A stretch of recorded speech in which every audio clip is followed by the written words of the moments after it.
Saudara, Lokapo Merauke akan intensifkan pengawasan peredaran makanan dan minuman jelang bulan suci Ramadan. Ini dilakukan untuk menjamin keamanan produk dan melindungi konsumen. Pengawasan peredaran makanan di pasar intensif dilakukan. Pengawasan akan diprioritaskan pada toko-toko besar yang berperan sebagai distributor atau penyalur utama produk pangan. Langkah ini dilakukan untuk memastikan seluruh produk yang disalurkan ke masyarakat telah memenuhi standar keamanan pangan. Untuk kegiatan intensifikasi Ramadan dan menjelang Idul Fitri dari petugas Lokapo Merauke akan dilaksanakan pada pertengahan Februari.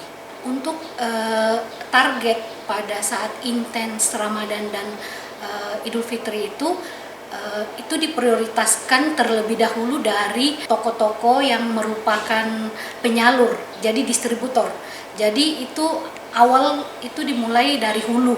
Jadi mulai dari semua distributor yang ada di Merauke itu yang wajib diperiksa pada saat awal agar supaya kita memastikan bahwa produk-produk yang disalurkan itu sudah terjamin.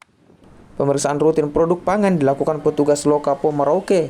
Pengawasan intensif menjadi upaya dalam melindungi konsumen, terutama saat meningkatnya kebutuhan pangan di bulan Ramadan dan juga jelang Idul Fitri mendatang. Kathleen Romera, Kompas TV Merauke, Papua Selatan.